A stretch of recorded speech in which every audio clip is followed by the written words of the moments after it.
fellow Supermom, I'm glad you're here. This is the Special Needs Supermom Podcast, the glass of wine for your mind. Your tribe where you can relax, unwind, and get stronger and more confident about your superpowers. I'm Nadine Villier, your host, supermom of an autistic wonderboy and a supergirl battling juvenile arthritis, all while being a military spouse and international entrepreneur. Enjoy your glass of wine. Today, I've got Hilary Laxson for you as a guest, and she is a powerhouse on everything dyslexia and even more because her daughter has dyslexia, but not only that. And I think it's really interesting to be aware of that if your kid has a reading or grammar or language disability, there can be something else going on besides just dyslexia, as if that's not hard enough. So, Hilary, welcome to the show.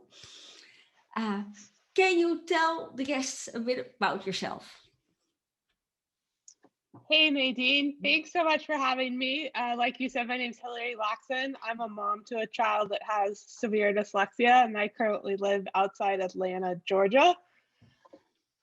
And I got involved in the dyslexia circle probably initially when my child was diagnosed back in early elementary school, but I didn't really get in the fight of it till we moved to Georgia almost 2.5 years ago, when we found out my daughter had another diagnosis, which was a language processing disorder, as well as the dyslexia that nobody had seen until 7th grade. And so that was what caused me to be digging around and doing a lot of research, and got involved because I saw so many people in my small town didn't know anything about learning disabilities or multiple diagnoses.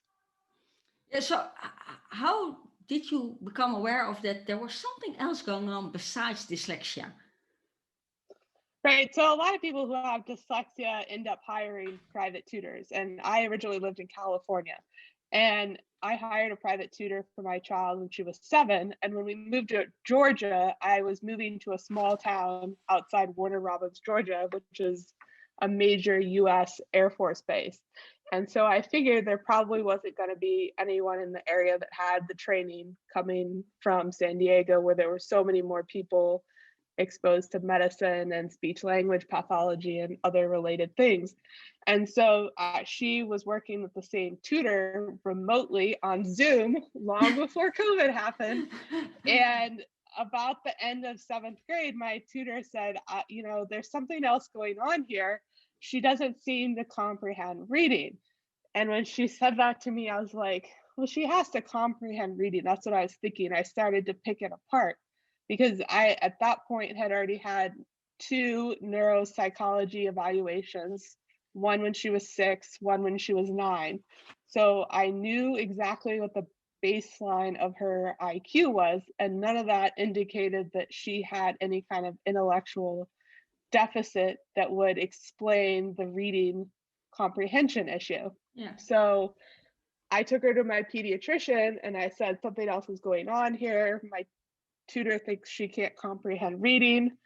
I want a referral back to a ear, nose, and throat doctor and an audiologist. And then I want a referral to a speech language pathologist to try to see why she's not comprehending reading. Because at this point, I knew she was severely dyslexic. I knew she had an auditory processing disorder, and I knew she had ADHD, but none of those things explained why somebody with a high IQ in 7th grade wasn't retaining material and wasn't comprehending it. And so by the time we were done with the audiologist and the speech language pathologist, we found out that she had a temporal processing disorder, which is basically like a brain stem ear connection problem. And then she had a receptive expressive language disorder. And that wasn't identified until the end of 7th grade. And that's fairly typical, because when most kids who go to see a speech language pathologist, most of those kids are stuttering, they're not speaking, they can't swallow food correctly, they don't see a lot of language disorders because they miss them. Yeah. Because most of the kids that are dyslexic have high IQ, and people don't see the problem because they compensate. Yeah. And so that was when she said she had a moderate receptive expressive language disorder. And I can only imagine the struggle you had in schools, because the teachers will see, well, there's dyslexia and there's ADHD. Well, if you combine that, she can't focus probably, and that's probably why she has a problem remembering things. And well, why should we even bother? Because did you had a hard time, fighting for your daughter? That teachers in the school accepted the problems that were going on, and therefore, accepted an IEP and all the help. Was she offered all the help she needed in schools? Well, that became an even more complicated problem because I moved to a district that had 31,000 kids in it. So it wasn't a small district. It wasn't a rural area, but Houston County, Georgia is like in the top 5 of receiving impact aid from the federal government for active duty kids in the state of Georgia. So they had plenty of money. They had plenty of people that were trained, but the problem was the teachers at the local school weren't necessarily trained with dealing with stuff that was this complicated. And the message I originally got when I moved to that district in 7th grade was, we don't have any other dyslexic kids here, right? And we all know that the stat says maybe 20% of the population is dyslexic, or 1 in 5. And they're telling me in my school of 800 children that I'm the only dyslexic kid, right? So I'm already dealing with that. And they kept saying stuff to me like they say to everybody at IEP meetings. Blank child is so nice, she's so kind to her friends, all this stuff that at the end of what they're saying doesn't actually give you any stats or facts on what the child's levels are. They're nice things to say about kids, but they're not data. Yeah. And so when I called the IEP meeting, they were kind of lost about what to do. It was pretty obvious they didn't know what to do. And I remember, because I chatted with Hilary before this interview, and didn't you have like an IEP meeting with like 30 people at a library? Oh yeah. So right. So I should back up and tell people my father was a radiologist, my mom was a ER trauma nurse, and my grandfather was a psychiatrist. He founded the psychiatry department at the University of Arkansas. So I was well versed in medical people. We grew up around all kinds of doctors and nurses and whatever. And then I happened to go to paralegal school after college. So I had a paralegal degree. So I had a basic understanding of what law was. And you can bet your butt I knew how to research what the law was. So as soon as they started saying stuff to me, I started picking it apart. Okay. Because I knew what they were saying didn't make sense. And so what they told me 6 months into moving to Georgia was that they didn't support reading in middle school because they weren't a Title I school. And for people that don't live in the United States, Title I funds has to do with being homeless or having migrant students or non-English speakers. It has absolutely nothing to do with funding for special ed. But that's what they told me, because in general, that's a big misconception all across America about Title I funds. And then they told me that we don't support reading in middle school because the schedule doesn't allow for it, and we don't have anyone here who can help someone who's struggling with reading in middle school. And that's another myth that parents get told all over the world, is that we don't do that here, or we don't have anyone that can do that, or that program doesn't exist. It was just a spin on the standard, we don't do that here, right? And that's really good to realize, because this happens in the Netherlands as well. It happened at the elementary school my kids were in when we moved back to the Netherlands. That we had a special education person in school, but really she was only there for the above the charts IQ kids and helping them with extra curriculum and things like that. But she was Right. hired for everything. But they just kept saying, well, yeah, no, she's only for this. Yeah, but she should help all the kids.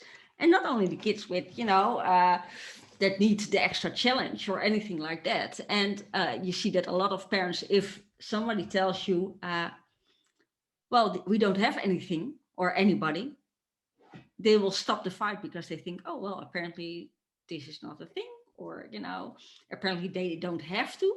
But, that they don't have someone doesn't mean that they should have someone there for you.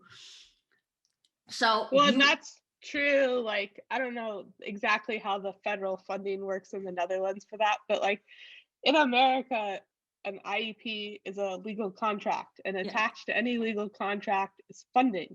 So the more services you put on a contract, the more funding the state gets from the federal government. Yeah. So the way you get stuff covered that they've never had to cover is by adding it to the IEP. So you were in a meeting and with 30 people for the IEP meeting, and because it was so big, I think it took place in the library. It did. And that was also because they just didn't know what to do, really.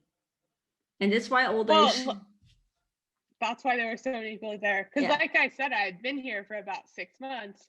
And coincidentally, at the same time that I'm fighting with the school about them not knowing what to do with a dyslexic student, Georgia went ahead and passed a state law on dyslexia, which is rolling out over 5 years with all different kinds of mandated teacher training. It created an endorsement certificate for teachers. It created a mandated dyslexia screening law for K through 2nd grade. And so at the same time this is happening, I'm now a student in the county saying, guess what? The law just passed about dyslexia. So you're going to have to start to move yourself towards what the state law is. Yeah. Right? You're going to have to make some effort to appear that you are growing, changing, and educating your district employees. And so I threw a huge fit. Like I said, I was a paralegal, so I knew how to write a very detailed and persuasive letter about what I wanted and why I wanted it, and attached, the reports and data for it. So I actually asked for the head of special ed to come to my meeting, because in the past, who had been at my IEP meeting was the principal, who didn't know anything about dyslexia, an LEA person, which is the local education authority person in America, who's the district's authority to provide and control the IEP agreement. And that person didn't know a lot about dyslexia. So after I wrote this letter, the next day, the head of special ed was calling me and telling me we were going to have a meeting in July, and that she was coming, and all 3 principals from my school were coming. And because I had all these reports that they didn't have people at the school who could understand, all of a sudden I had a district psychologist, a school psychologist, a district audiologist, a district SLP, a school SLP, and then the caseworker, all the teachers. And I had now hired an advocate for my child, and then my husband was there with me. Yeah. So that's how it turned into so many people. And what changed for your daughter after that IEP meeting? What changed for you? Well, remember they famously told me that they didn't have anyone who could support reading. Yeah. Well, the district happened to already have someone who was trained in Orton Gillingham, right? She wasn't a master certified person, but she was the most qualified person they had in the entire district, right? And she worked at the district office. So she was also at the IEP meeting. And so when we walked out of the IEP meeting, I got 2 hours one-on-one of Orton Gillingham with this person from the district. And they had to drive to the middle school, because at that point, there was no one else in the county who had any training to do it, who had the knowledge to do it. So we walked out of there with that. And then we basically walked out of there with SLP services for language, which nobody had to do in middle school. That was unusual for them. And we walked out of there with her being one of the first kids in the county to have assistive technology for dyslexia and putting everything on the Chromebook or the iPad. Yeah. They'd never had to do that before. They'd done some basic stuff like a lot of us has to do when we get started with AT ourselves, taking the picture of it with snap type and writing answers. But that's just a Band-Aid. That's not a way to have to work your entire school career. So No. they had to put everything electronic, and they hadn't had to do that before. So all the extra, also, so everything was now on her computer. That already helped a lot. The extra services she needed and she was entitled to, do they happen during school hours or after school hours in America? Well, so because America has 50 states, some states have laws about if you're allowed to take PE away or not, if you're allowed to take recess away or not. I happen to know that my child was ADHD and therefore needed the recess and the lunch period to be able to talk to people because she was working hard during the day and never got a break. And, from 7 to 2:30 at school all day with not ever being allowed any quote free time wasn't fair. And they did try to give her services during break and lunch. And knowing me, I had a whole stack of articles from psychologists stating why you didn't want to take away recess or lunch from someone who was ADHD. And so they ended up doing it during their study period part of the time. And then I agreed to give up a couple of days a week of art. So we did part of art, but not all of art, because that was the best solution, because my child was still getting private tutoring 3 days a week at home. So even when she left school 3 days a week, she was still doing another hour of one-on-one intervention. Yeah, and that's actually, how would I say? So you get all these, you're entitled to all these extra services, but you still need sometimes all the extra help from a private tutor. Right. Was she ever, I'm now thinking of my 15-year-old, she's severe dyslexic as well, but because she has juvenile arthritis as well, she is done with all the extra help. She doesn't want to stand out even more. So she went to a high school, and they said this is a green high school, a more hands-on kind of high school. And they specialize in animal and greenery and things like that. So that's great for kids that, work with their hands and, translate everything, through their hands. It helps them comprehend stuff and everything. And they said at that school, we know for certain that about a third of our kids are dyslexic. It's part of the reason they choose this school as well, because, they don't have to, they're not forced to only read books the entire day. But still, even if my daughter knew that and she was entitled to all this extra help, she was resisting like crazy. But now she's a year before her senior year, if she's going to make it, because that's not entirely sure. And if in the Netherlands, if you fail a year, if you fail a certain class and you're below 2 points or something, you have to redo an entire year. And part of yes, even with a learning disability. Yes, and also, but that's for all kids. And in her case, it might it's still debatable. But with COVID and a lot of online learning, that was not her thing. She had a really bad health year as well, so. A lot of sleeping, a lot of missing class, a lot of hospitals. So she did miss a lot. And you can see that in the grades. But what I want to say, so she's offered all kinds of extra help. And now she's realizing, because she's almost failing this year, that, okay, I should maybe accept it. But for about 3 years, she was like, no, I'm fine. I don't need it. No, because that will make me even look weirder in class. Does your daughter ever put up a fight about, oh, not again, I'm so done, I know it, Mom? Or is she? I think she does and she doesn't. When we first moved to Georgia, we had to start using the remote tutor on Zoom, right? And she did not want to do that because she'd had the same tutor who was a personal friend of ours for 5 years in person, right? And so it was still the same lady. She was just now 2D instead of 3D, and we were in middle school. And she kind of put up a fight, and I was like, this is just the way it is. There's nobody else here who can do this one-on-one. You need the help. You're not remediated. You're going to have to figure it out. And I walked off. So the first couple of times were bad, but I made it pretty clear that this was something I was just not negotiating on. Okay, we had a conversation about, at some point in life, you have to decide how hard you want to work to get where you want to go. And if you don't get remediated in reading because of your dyslexia, it's going to significantly limit what you're able to achieve. So it's up to you, right? I don't think she ever felt like the other kids thought it was weird. I mean, coming from California, everyone had a Chromebook, right? So that wasn't anything special.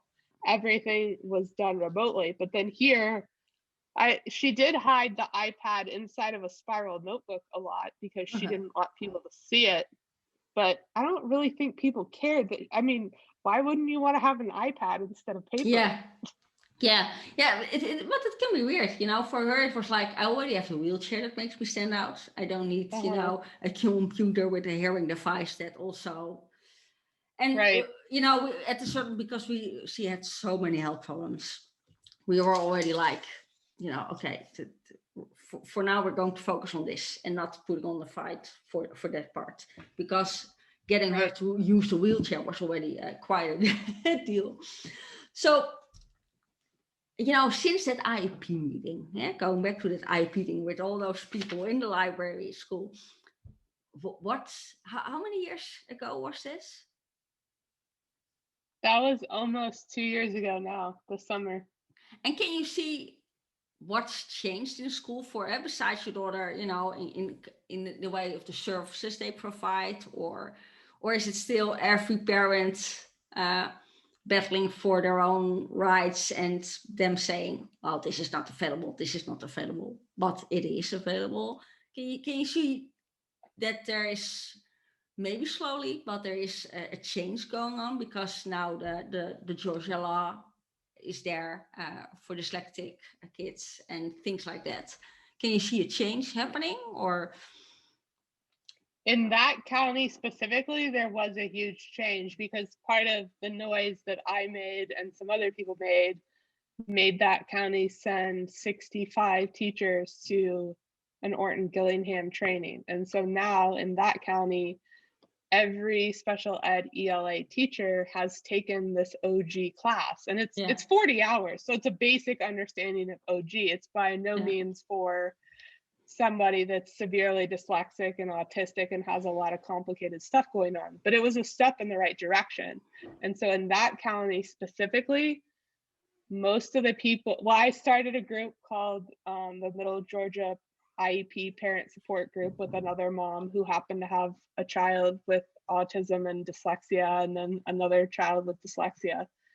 And we just started talking to people. And so the people that we were able to talk to and get them to do stuff that we said, like asking for help in writing, hiring an advocate, those people were getting improved services. But still, even 2 years later, the people that show up without advocates do not get the same services. And of course, that's not fair, but that's just the reality of the way it is. But a lot of what I got done was because I knew what the law was. I understood medicine, and I was pretty clear about why I wanted what I wanted. And I had other outside data to prove what I was saying. It wasn't just I was saying, she can't comprehend reading. I went and got multiple reports, and they had to go do their own, what we call here an IEE, which is a independent educational evaluation. So they went ahead and did their own reports, and their audiologist came back with the same stuff that mine did. Their SLP didn't necessarily think she needed intervention, but because I had so much other data and an advocate at the table, they ended up giving us some form of intervention. Yeah. But it was because I was prepared and because I was pretty obvious that I was going to keep getting up to fight. So yeah, and I think that's a good lesson. No matter the disability or illness you have, you're entitled to good education. And it can really depend on the state and the school district, and especially in the military. If you move every, move every 2 to 3 years, sometimes, if you're lucky, you're staying on the same base for 3 years. It is really important that you check your data and know what is needed for your IEP in the next state.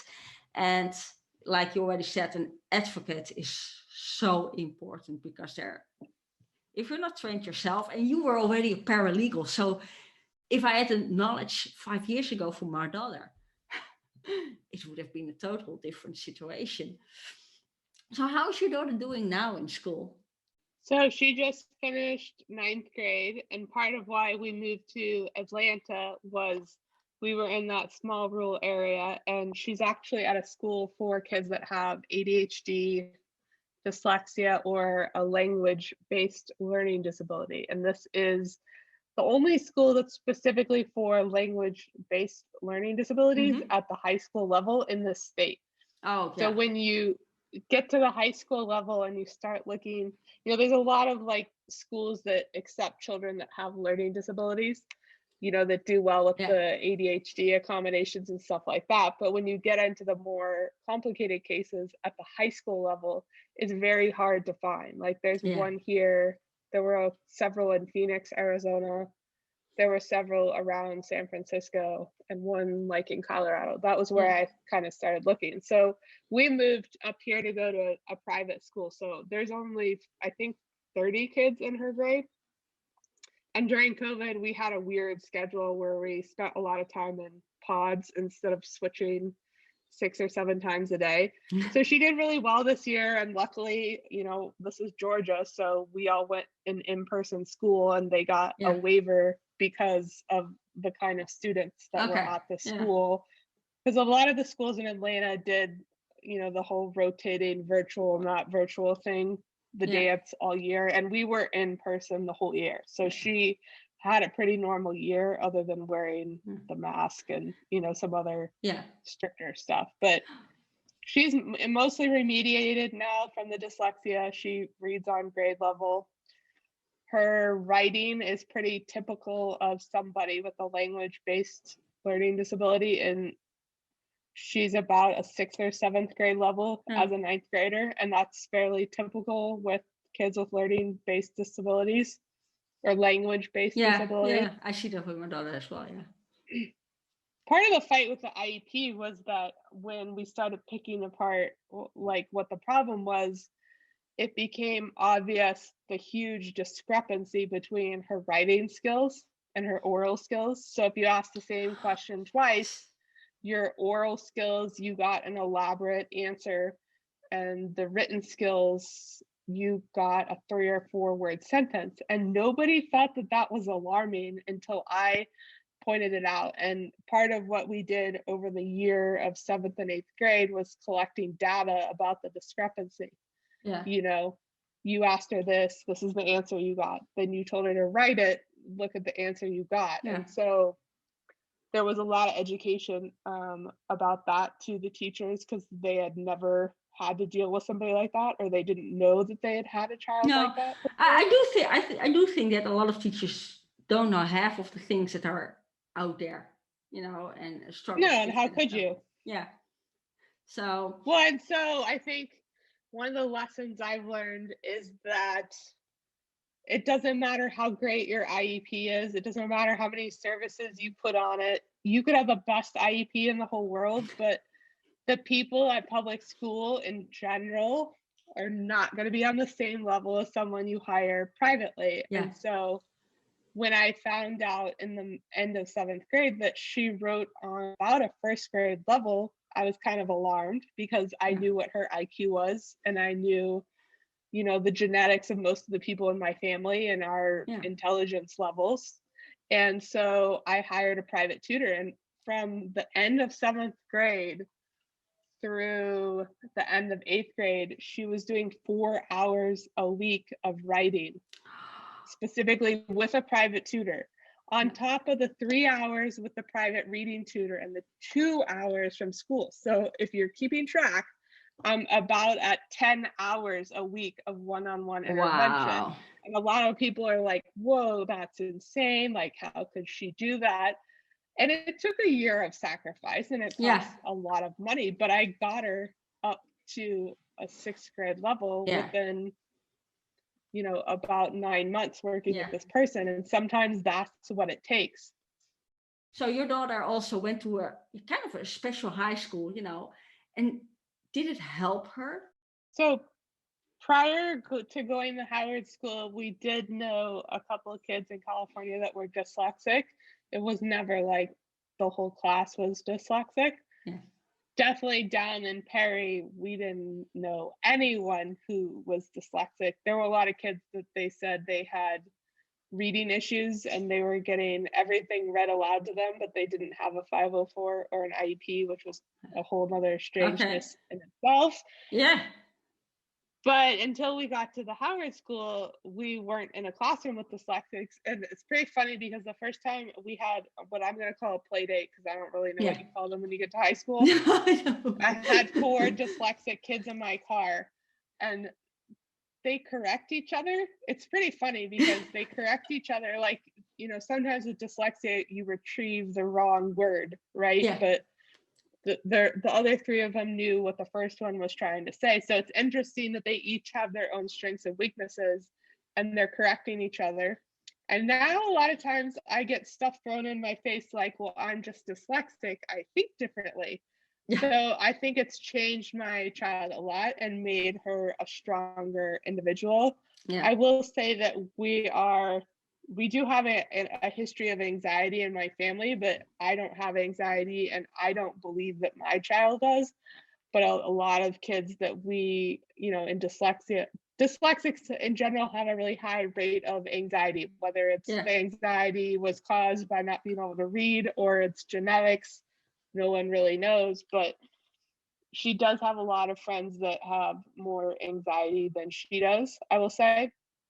That still in high school are nervous about a lot of that stuff, but she didn't have that. And I think what you and I have in common is I was married to someone who served in the Coast Guard for 12 years.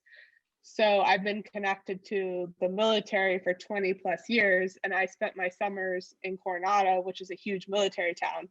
And the blessing of being connected to the military and the active duty community is you learn really fast how to adapt and change. Your friends come and go, but they come back, they go and they come back. And I think that created a lot of resilience in my child that your typical child who gets to go to the same school forever and doesn't have any change doesn't learn to deal with.